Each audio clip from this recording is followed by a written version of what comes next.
You know what truly separates the successful from everyone else? It's not talent, it's not luck, and surprisingly, it's not intelligence either. Most people believe those are the deciding factors, but they're not.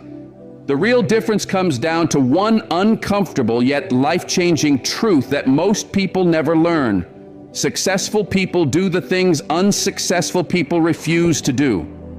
And they do them whether they feel like it or not. That's the dividing line. That's the quiet rule most never realize. And let me share something with you. Something that didn't just shift my thinking, but reshaped the entire direction of my life once I finally understood it. Your feelings are the worst possible guide for your actions. The worst. Not unreliable, disastrous. Because if you follow your feelings, you will work only when you feel inspired, act only when you feel confident, and push forward only when the conditions are perfect. And those moments, they are rare, almost never consistent. I learned that lesson the hard way, and it didn't cost me a few weeks or a season, it cost me years. Time I will never get back. When I was 20, I wasn't just struggling, I was broke. Pennies in my pocket, nothing in the bank, no cushion, no safety net. And the worst part wasn't my circumstances. It was the mindset behind them. I was controlled by my moods. If I felt like making calls, I made them. If I felt like meeting with a prospect, I went.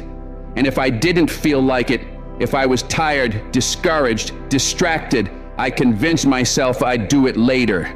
Tomorrow, next week. When things felt better, when I was more motivated, when the timing felt right. But the truth is, the time never came, because my feelings were never steady. They shifted constantly. I was waiting for consistency from something that was naturally inconsistent. Nobody warns you about this when you're just starting out. Your emotions change like the weather.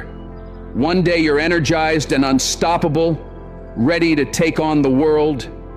The next day, you wake up flat, overwhelmed or exhausted, and you don't even want to get out of bed.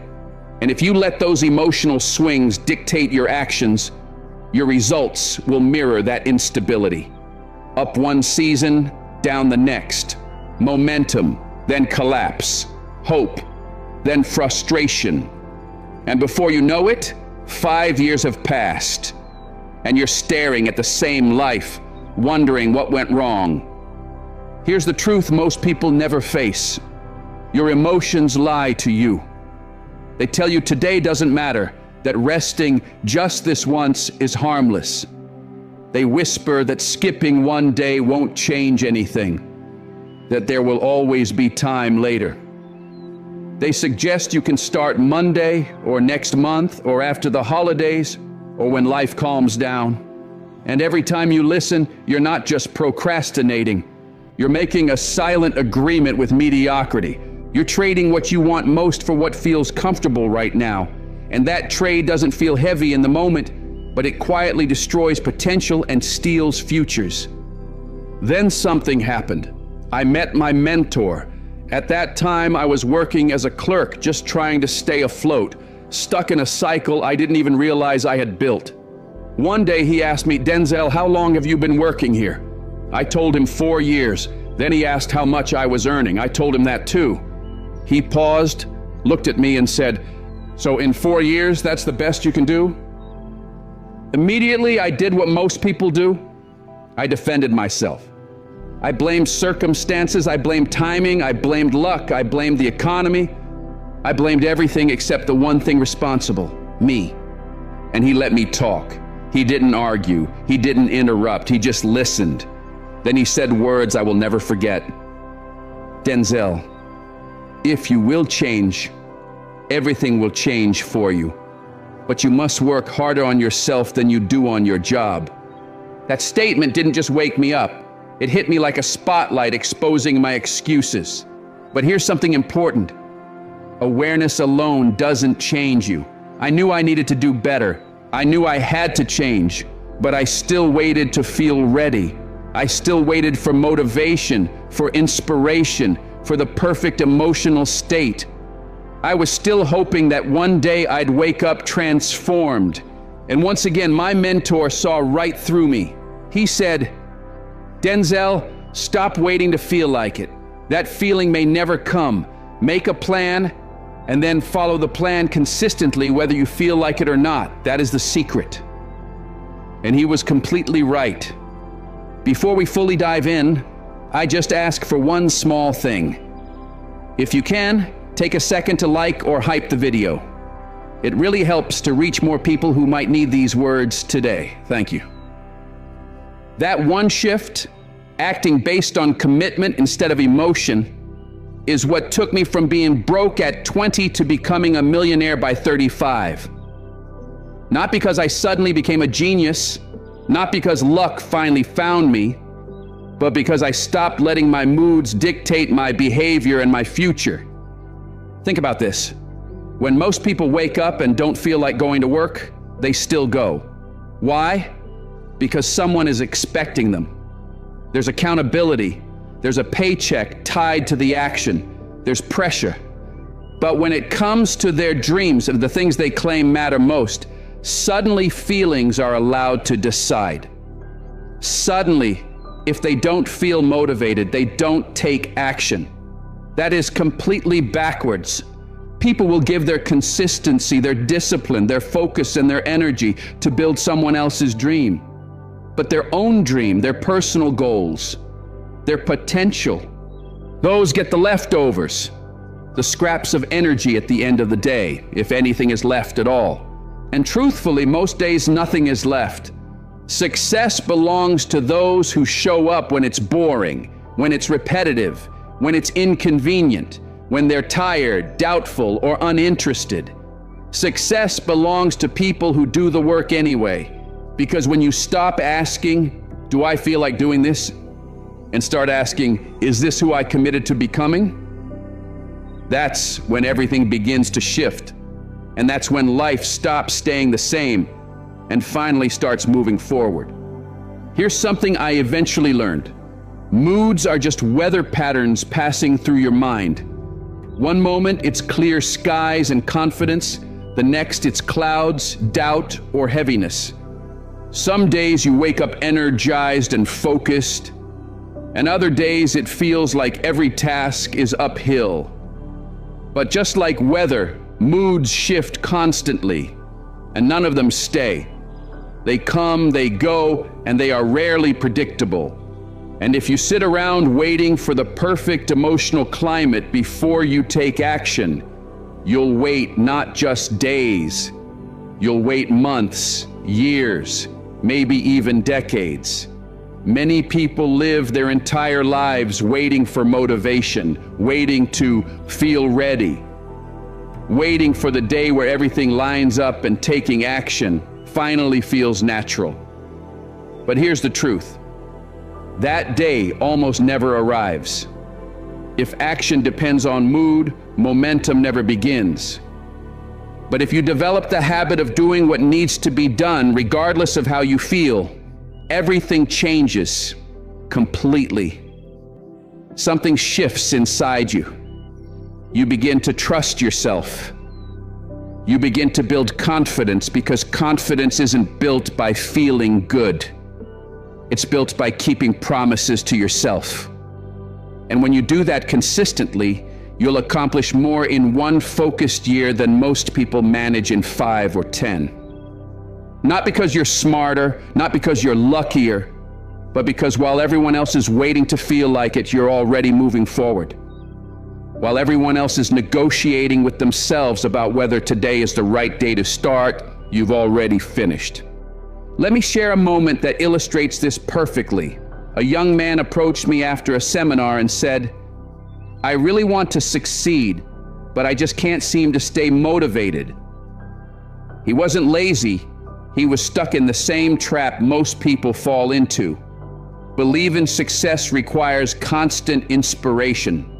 So I asked him, "Do you brush your teeth every day?" He looked a little confused but nodded. Then I asked, "Do you wait until you feel like brushing your teeth, He laughed because the idea sounded ridiculous. Of course not. You brush your teeth because it's something that must be done. You don't negotiate with yourself about it.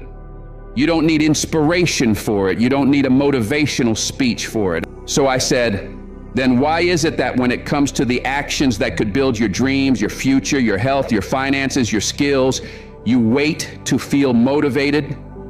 He didn't have an answer, because there is no answer. The things that matter most in life cannot depend on the temporary fluctuations of how you feel in the moment. They're too important, too defining, too impactful. You don't feel your way to success. You discipline your way there. You build systems. You create habits. You develop structure. You set standards for yourself. And then you keep those standards consistently. Even when it's inconvenient. Even when it's uncomfortable. Even when you don't feel like it.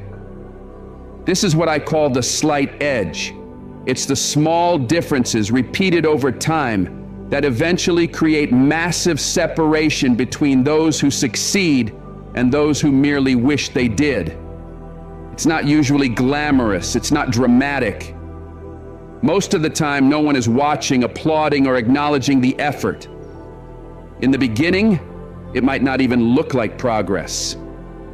But the person who exercises when they'd prefer to rest, who makes the calls when they feel uncertain, who studies when they feel tired, who practices when no one is watching, who saves when the impulse says, spend. That person is steadily investing in their future. And those small deposits don't disappear, they compound. At first, the difference is small, almost invisible. Then one day, almost suddenly, the gap becomes undeniable. One person is experiencing growth, opportunity, momentum, and results, while the other is still waiting for the right feeling to begin. Your feelings will almost always push you toward comfort. They'll insist that resting is justified, that you've earned a break, that you can start fresh tomorrow. They'll tell you that one day off won't matter.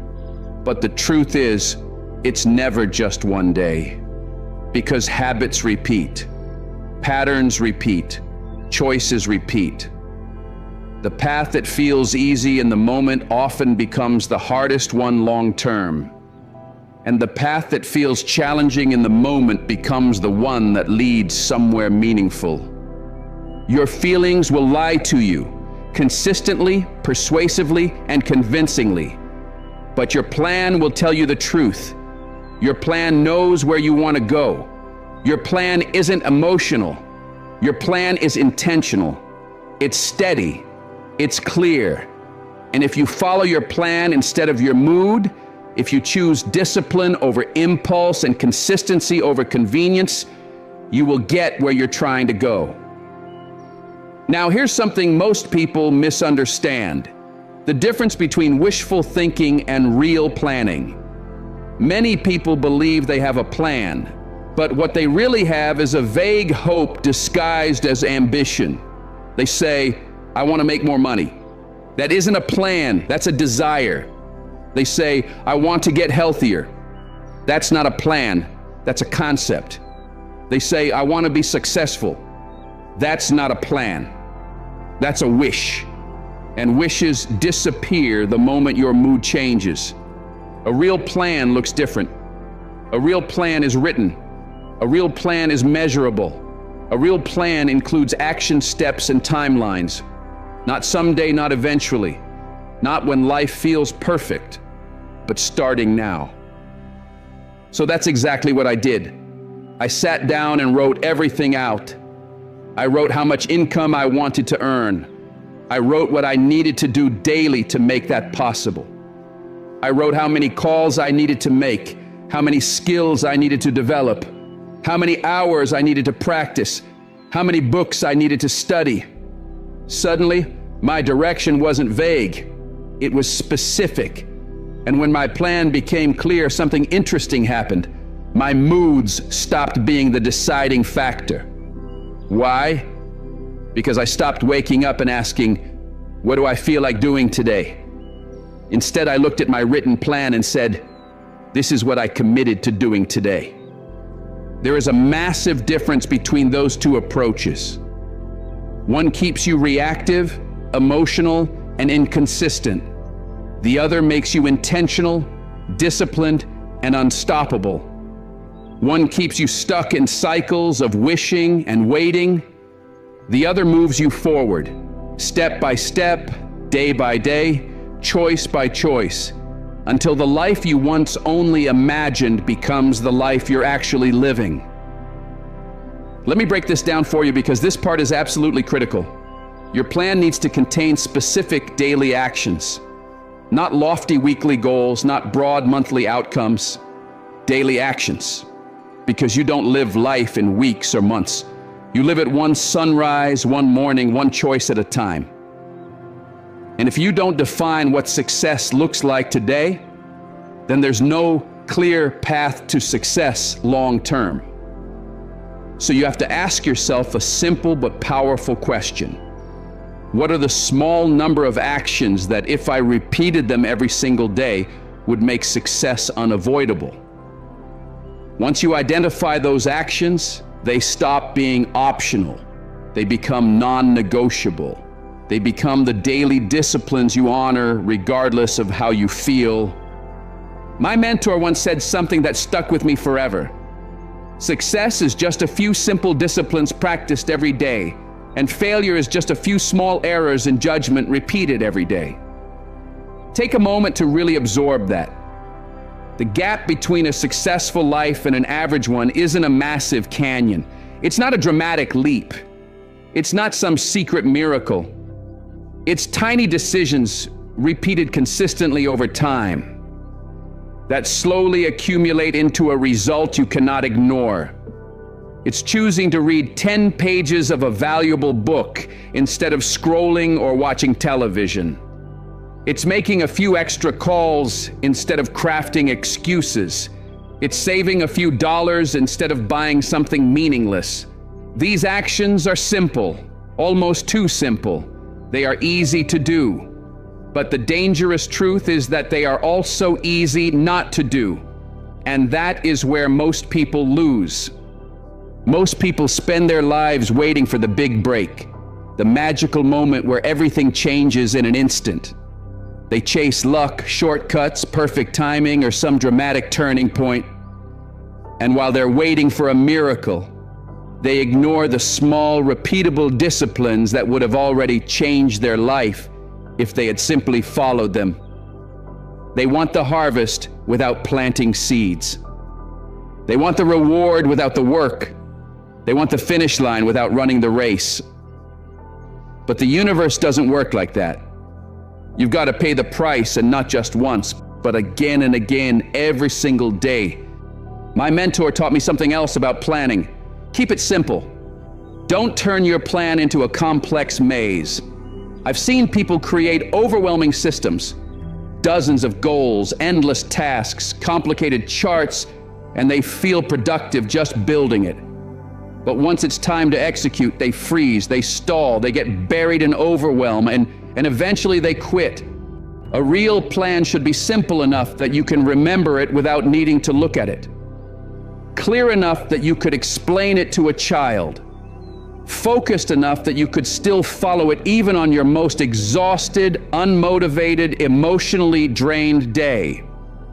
When I was building my business, my daily plan was extremely simple.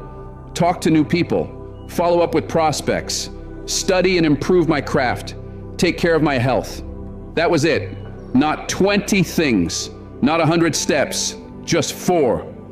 But I did those 4 things every day, whether I felt motivated or not, whether it was raining or sunny, whether the previous day was encouraging or discouraging, whether I had momentum or doubt.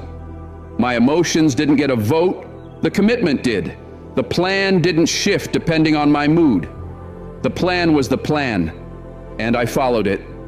At first, let me tell you, it wasn't easy. Some days I wanted to avoid every task. Some days I wanted to stay home, hide from responsibility, and feel sorry for myself. Some days, everything inside me tried to negotiate.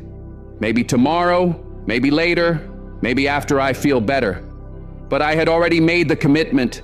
I had written it down. I looked at it every morning. And there's something powerful about writing it. It makes it real. It's easy to break a promise you made quietly inside your own mind. It's much harder to break a promise that's staring you in the face in your own handwriting. Another reason having a written plan matters is because it removes constant decision-making. Do you know what drains people the most? Not action, but debating action. Should I do this or that? Should I start now or later? Should I make calls today or wait until tomorrow? Every one of those decisions burns energy and weakens discipline. But when you have a plan, you don't have to decide. You already decided. Your energy doesn't go toward choosing. It goes toward executing. That's why successful people build routines. That's why they repeat behaviors at consistent times. Not because they lack creativity or flexibility, but because they understand that willpower is limited, discipline is limited, and energy is limited. If they waste it deciding what to do, they won't have any left to actually do it. So they automate the decision. They make the choice one time when designing the plan, and then they follow it indefinitely. Think about the most successful people you know. They have routines, they have systems, they have patterns they follow regardless of weather, mood, inconvenience, or emotion. They don't abandon their process because they're having a rough day. They don't drift because they feel discouraged. They understand something most people never fully realize. The system is smarter than the mood. The plan is more reliable than the feeling. The commitment is stronger than the emotion.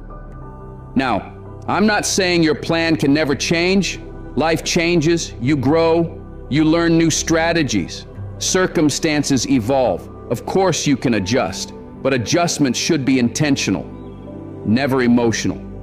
You refine the plan strategically, not impulsively. You don't rewrite the plan every time the day feels tough. You don't throw it away because you hit resistance. You stick with it long enough to see its power, and only then decide if refinement is needed. That's how results are built. Not through bursts of intensity, not through random motivation, not through luck, but through consistent execution, simple structure, and unwavering commitment. Every day, over and over, until success isn't something you chase, it's something you earned. And here's the truth. Most plans work if you work them long enough. The issue usually isn't the plan. The real problem is people quit before the plan has enough time to do what it's designed to do. I've watched countless people set goals over the years. I've seen people start businesses full of excitement, start dieting with enthusiasm, start workout routines with determination, start learning programs with confidence. And over time, I noticed a pattern. The people who succeed aren't the people with the smartest plan, the most detailed system, or the perfect strategy. The ones who succeed are the ones who stick with it. They're the ones who keep showing up, not just on the good days, but especially on the bad ones. They're the ones who make the calls when they'd rather avoid them, who get up early even when the bed feels warm and comfortable, who keep doing the work when the motivation has disappeared and all that's left is discipline. Your plan is your blueprint for success, but a blueprint doesn't build a house. You have to show up with your tools every day and put in the labor. You have to lay one brick at a time, even when it feels slow, even when the progress is invisible, even when you question whether it's working. Because progress often starts underneath the surface, where you can't see it yet. And if you're following a solid plan consistently, results are already being set in motion. They're forming quietly, like seeds underground before the first sprout appears. Just because you can't see the growth yet doesn't mean it isn't happening.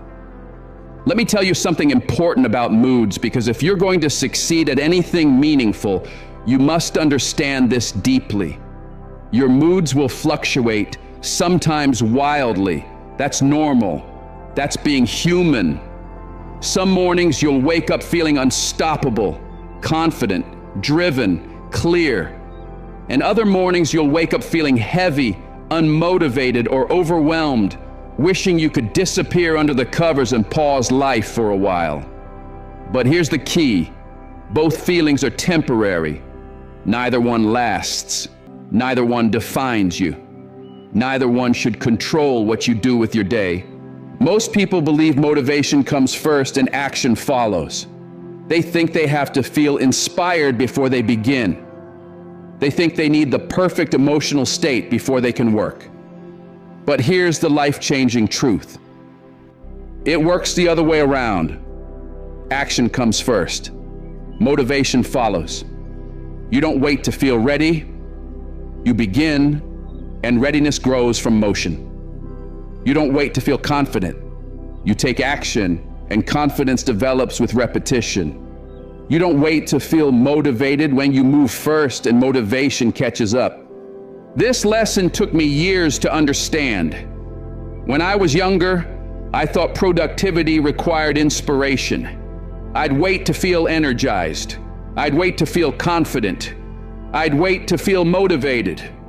And while I waited, days turned to weeks and weeks turned to years, because those feelings didn't magically show up. They didn't appear at the beginning. They appeared after I started moving, after I pushed past resistance, after I ignored my mood and took action anyway. Here's what happens when you live by this principle. You wake up and you don't feel like exercising, but you put on your shoes anyway. You start walking, and at first it feels slow, maybe even annoying. But 5 minutes in, something shifts. Your body wakes up. Your mind clears. Energy begins to rise. Suddenly, you feel better. You feel capable. You feel motivated. But notice, the motivation didn't appear before the action. It came because of the action. You created it. The same pattern applies to work. You don't feel like calling people. You don't feel like writing. You don't feel like studying or building or practicing, but you sit down and begin anyway. The first minute is uncomfortable. The second feels forced. But somewhere around minute 10, something clicks. You find rhythm. Your focus sharpens. You get absorbed. And suddenly you're working, producing, progressing. Even though 10 minutes earlier, you wanted to avoid everything. If you had waited to feel ready, you would still be thinking about starting instead of actually doing it. This right here is what separates adults from children in the world of discipline and achievement. Children do what feels good. Adults do what needs to be done. Children wait for the right mood. Adults create the right mood through action. Children negotiate with themselves constantly. Maybe later, maybe tomorrow, maybe when I feel better. Adults make a decision and follow through. And that one difference, that simple shift in behavior, creates two completely different lives. Let me share something personal. There was a phase in my life when I was building my business, and everything felt difficult. Nothing seemed to work the way I hoped. Progress felt slow. Results felt distant. I was exhausted, mentally, emotionally, physically. Every morning I'd wake up with a knot in my chest and a voice in my head whispering, "Why bother? Nothing's happening. Take a break, rest, give up for today. You deserve it." And I'll be honest, that voice was persuasive. It sounded reasonable. It sounded comforting. But by that point in my life, I already knew something crucial. That voice cannot be trusted. That voice doesn't care about your growth. It cares about your comfort. And comfort is the silent enemy of progress. So every morning during that season, I had a conversation with myself. I'd say, You don't feel like doing it today, I know, but here's the deal. You're doing it anyway. And every time I honored that commitment, even when it was uncomfortable, especially when it was uncomfortable, I became stronger, more consistent, more capable. And eventually, the results showed up, just like they always do when discipline beats emotion. You made a commitment. You created a plan. And from that moment forward, your feelings no longer get a vote in the process. They're allowed to exist, but they don't get to steer the ship anymore. So I would get up, even on the days where everything in me resisted, and I do the work anyway. And over time, I noticed something surprising. The days I felt the worst in the morning often became the days I accomplished the most. Why? Because on those days I couldn't rely on motivation. I had to reach deeper. I had to rely on discipline. I had to remind myself that I was bigger than my moods. Every time I honored my commitment despite resistance, I gained something more valuable than progress. I gained self-respect. And that's the part most people never understand. Every time you follow through on what you said you would do, especially when you don't feel like doing it, you're not just building a business or a skill or a fitness routine. You're building yourself. You're building integrity. You're proving to yourself that your word means something. And that self-trust, that quiet internal confidence, becomes the foundation for everything else you achieve. Because once you trust yourself, truly trust yourself, the world gets a whole lot easier to navigate. Now let me share another truth about moods. They're contagious, not from person to person, but from one version of yourself to the next. If you give in to a bad mood once, it becomes easier to give in again tomorrow. If you skip your workout today because you're not in the mood, you're more likely to skip it again. If you avoid making calls today because discomfort showed up, you're training yourself to retreat every time resistance appears. In that moment, without realizing it, you're teaching your brain one incredibly dangerous belief. My feelings are the boss. Once that belief takes root, discipline becomes almost impossible. But the good news is it works in reverse too. Every time you push through resistance, every time you act despite discomfort, every time you choose commitment over emotion, you reinforce a different identity. You train yourself to believe, I am someone who follows through. I am someone in control. And the more often you practice that pattern, the stronger it becomes. The resistance may not disappear completely, but your ability to move through it grows tremendously. That's what I call building the muscle of self-command. It's just like building a physical muscle. If you've never lifted weights, picking up 50 pounds feels impossible. But if you start with 5 pounds and stay consistent, eventually 50 pounds feels easy. Discipline works the exact same way. If you've spent your whole life obeying your moods, following structure and sticking to a plan will feel difficult at first. But if you start small, if you build consistency with one habit, your capacity grows, and eventually it becomes second nature. The key is to begin where you are, not where you wish you were. Don't overwhelm yourself trying to reinvent your entire life in one leap. Don't commit to 20 new behaviors and then collapse under the weight of them. Start with one. Make one promise to yourself and keep it no matter what. Maybe it's reading 10 pages. Maybe it's 5 phone calls. Maybe it's 20 minutes of movement. Choose one thing and do it every day for 30 days, regardless of how you feel.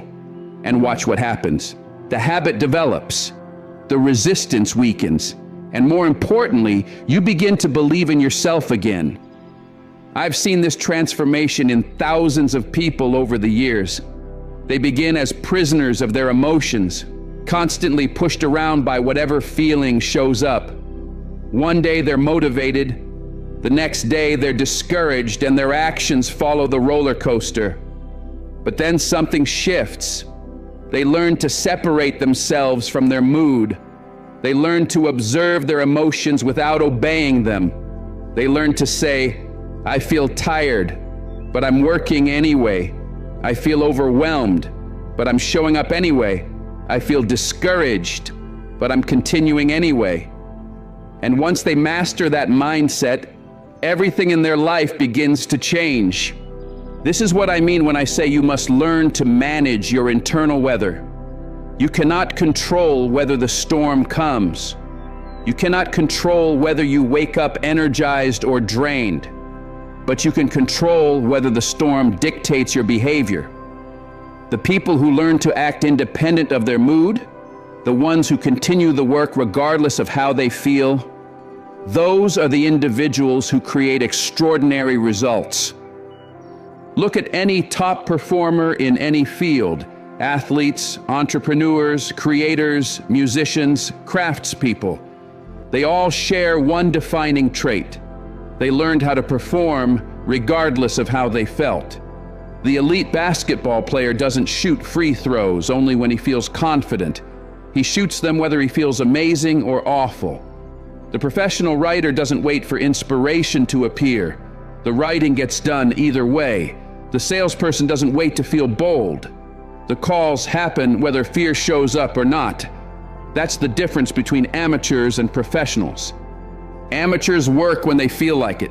Professionals work whether they feel like it or not. That difference, that one silent line, is where everything changes. Now let me ask you a question, and I want you to actually pause and think about it instead of just hearing the words and moving on.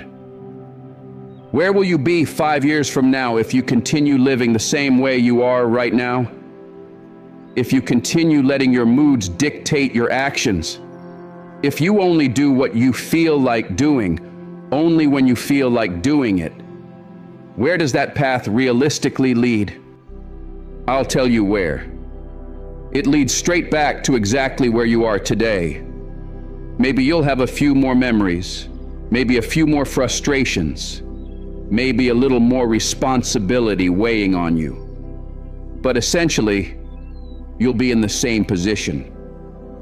Because mood-driven decisions don't compound into progress, they compound into stagnation and regret. But now consider the opposite. Where will you be 5 years from now if you choose discipline over impulse? If you follow your plan rather than your emotions? If you make the calls even when you don't want to?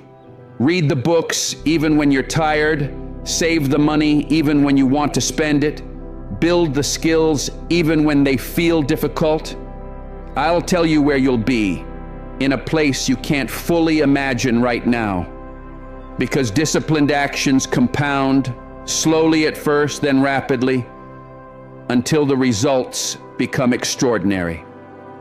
I've lived both sides of this.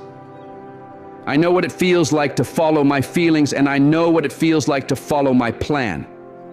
And I can say without hesitation, following the plan is harder in the moment, but infinitely easier in the long run. Following your moods is easier in the moment, but unbelievably painful in the long run. You cannot escape difficulty.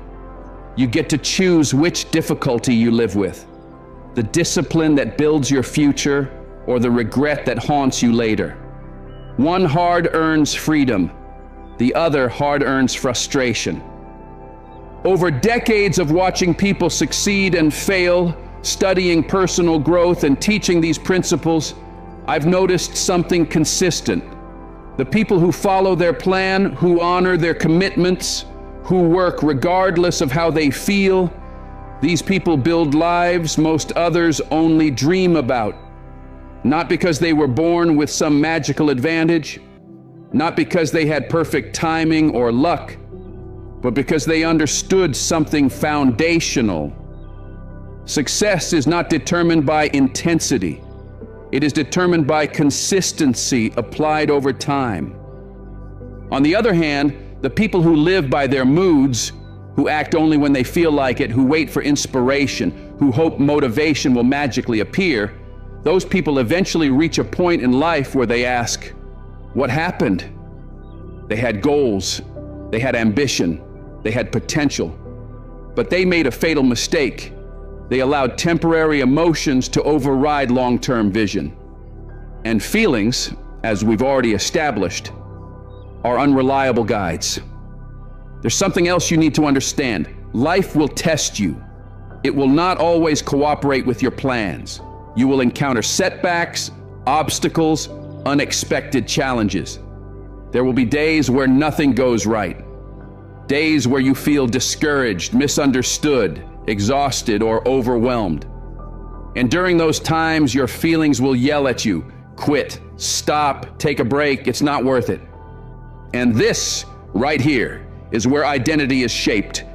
Anybody can follow a plan when everything is easy, when enthusiasm is high, when progress is visible.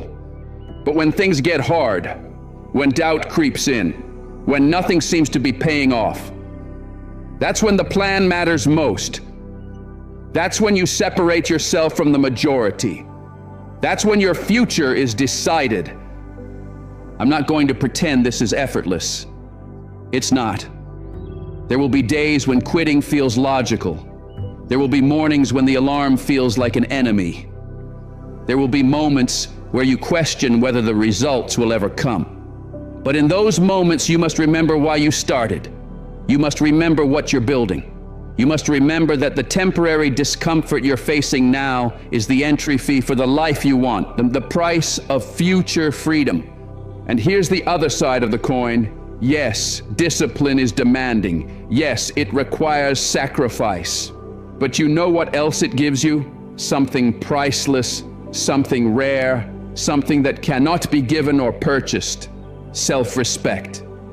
The kind of confidence that comes from knowing you keep your word to yourself. The kind of pride you feel when you look in the mirror and know your actions match your intentions.